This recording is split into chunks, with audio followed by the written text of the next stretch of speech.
Welcome to the Real News Network. I'm Paul Jay in Baltimore. On Tuesday morning in New York, JP Chase will be holding its annual meeting. And there will be a shareholders resolution there, which advocates the splitting of the job of chairman and CEO, now both held by Jamie Dimon. Now joining us to talk about the significance of this perhaps fight at a shareholders meeting is Jennifer Taub. She's an associate professor at Vermont Law School. Prior to that, she taught at the Eisenberg School of Management at the University of Massachusetts, Amherst, and she was also an associate general counsel at Fidelity Investments. Thanks for joining us. I'm glad to be here, Paul. Thank you. So what's going to happen at the shareholders meeting, and why does it matter? Well, I expect the outcome to be pretty similar to what happened last year. A similar resolution was put before the shareholders. And what this is, it's a non-binding vote. And last year, 40% of the votes supported separating the role of chairman from CEO. In other words, last year, 40% of the votes cast, which was over 1 billion shares voted, wanted Jamie Dimon to be stripped of that chairmanship role. And even though 40% is not a victory, it's actually a pretty large number, considering that on almost all shareholder resolutions, management is supported. So I expect the outcome to be fairly similar, and not many people expect it to pass. So why is this significant then? If this is kind of pro forma, what's going to happen here? Well, it's not. Although I don't expect it to pass, it's not likely. It's still reasonably possible, and I think it's more than symbolic. This is a referendum both on Jamie Dimon's performance, as well as the question of whether financial institutions are right now too big to manage. And if you look at JP Chase, it is the largest bank in the United States. It has more than $2 trillion in assets. And in fact, if you use international accounting standards, which would fully or more fully account for the derivatives the bank has on its balance sheet, it would have more than $4 trillion in assets and then really be the largest bank in the world. So it's important in that this is, in some ways, as I said, a referendum on too big to fail and too big to manage, but it's also shareholders trying to wrestle from managers' control over a corporation that is supposed to be run in their interests. Well, it seems like, first of all, the biggest bank in the world and more or less run by one guy. When he has both these positions, there's no accountability to a board when he runs the board. I don't even understand this annual meeting, that if they can only recommend to the board. I don't understand a shareholders meeting that can't actually vote in some way that makes decisions on these things. So even if they had a majority decision to split this position, the board wouldn't have to do it. Yes, I mean, shareholder democracy, as it's called, is somewhat of an oxymoron. And that can be seen not just in this non-binding vote, but also in how directors or members of the board of directors are elected. So tomorrow, 11 members will be up for re-election, including Jamie Dimon. And each of them is running uncontested, meaning there are 11 seats on the board available and there are 11 candidates. So even if a majority of shareholders doesn't support each and every one of those candidates, they will not likely step down from their positions. Now, do we know how the shares are owned in JP Chase? Like, who owns the biggest whack of shares? I mean, you would think, is it because the big shareholders are represented on the board, they don't care what happens at the shareholders meeting? It's a little bit of the opposite. Let me just tell you about last year's vote to give you a sense of it. Last year, about 83% of the outstanding shares were actually present and voted at the meeting.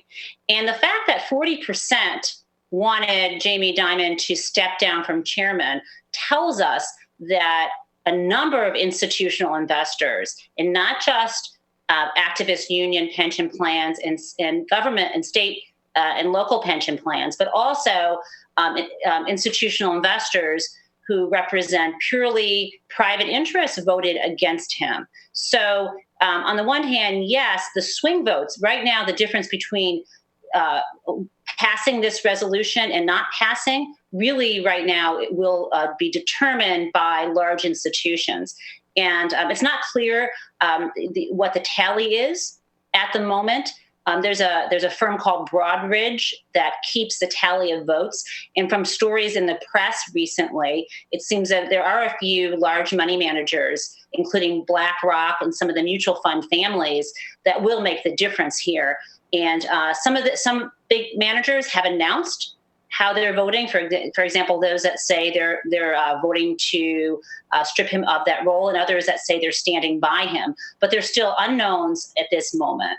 Now, part of the background for this is J.P. Morgan had some enormous losses out of its London office. And again, what accountability has there been for any of that? So, right, the so-called London whale trades, which went from what Jamie Dimon said initially was a tempest in a teapot, grew to a couple $2 billion, and now we find out we're actually about $6.2 billion in trading losses, was part of what inspired last year's vote. Since then, there have been some positive things that have occurred for Dimon and some more negative things. So, for example, folks who support him claim that, look, the stock price is up, the return on equity is up. Folks who believe that no man should operate without a boss are looking at are questioning some of those earnings, which I'll get to in a moment, but also looking at the increasing number of regulatory actions and risk management problems since the London whale episode. And so even though Dimon has taken responsibility, at least sort of verbally, and taken a pay cut, there will still be more fallout from the alleged cover-up of the losses. And there have been other regulatory actions. Recently, there was a report leaked to the press that the Federal Energy Regulatory Commission is pursuing action against J.P. Morgan Chase for manipulating energy markets in California and Michigan. And it reminds folks of Enron. There's also been money laundering settlements. There have been settlements with the SEC regarding sales of CDOs and residential mortgage-backed securities. And the list kind of goes on and on. And really, a day or a week doesn't go by where there's not another announcement of some regulatory concerns at the firm. And in Jamie Dimon's letter to shareholders, he admitted that there was more to come. So this this seems to reveal problems in the firm's risk management reporting and practices. But I suppose the logic amongst most of the shareholders is, as long as you're making us money, we don't care how you're doing it.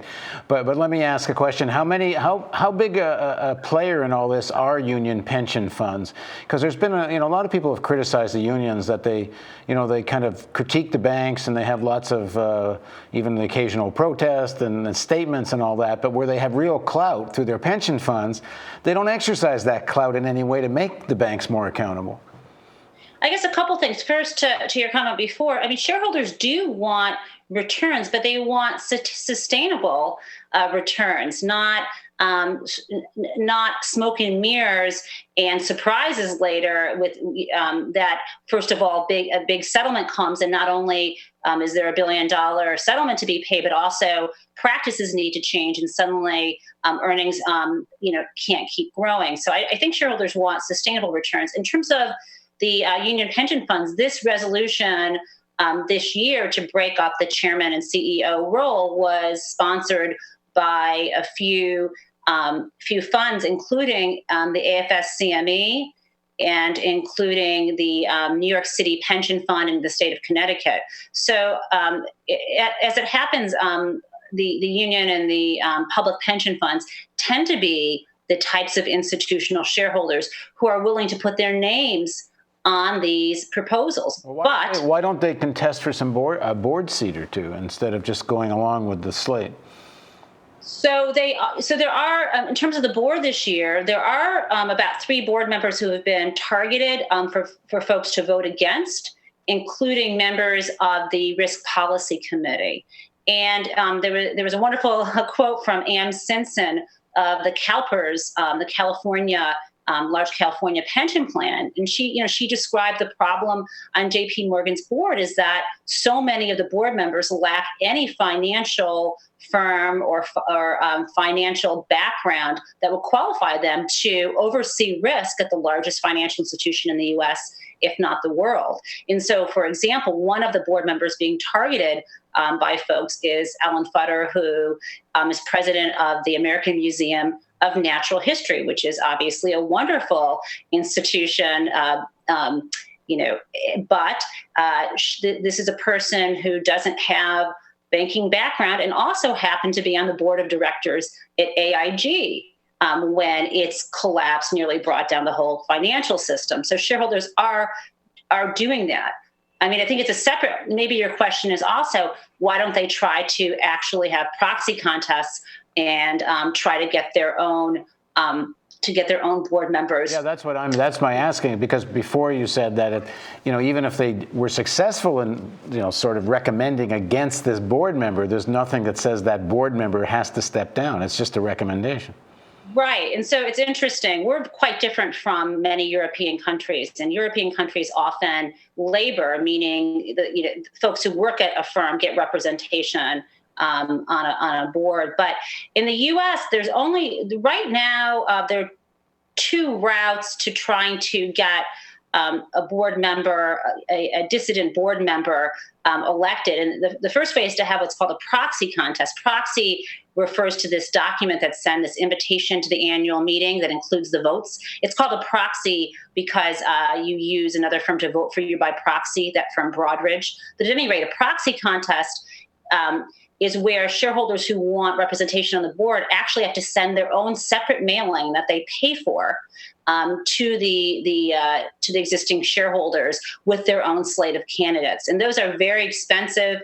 And at a large firm, it's very hard to get one of those passed. There's another route where shareholders could try to, the other route, which the Congress actually included in the Dodd-Frank legislation, required the Securities and Exchange Commission to allow eligible shareholders to actually get their nominees on the ballot. So they'd be included in the mailing that goes out to all shareholders, and the candidates that would be competing for seats would be on the same ballot.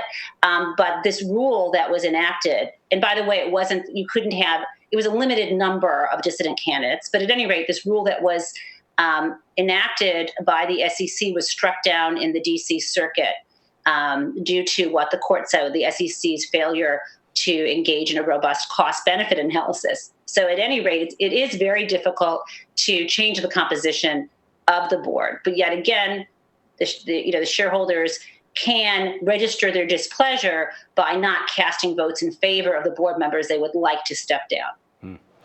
Okay, thanks very much for joining us. And I assume that by the end of this shareholders meeting, it will still be the Jamie Dimon Show. I think that's right. Okay, thanks for joining us. Thank you for joining us on the Real News Network.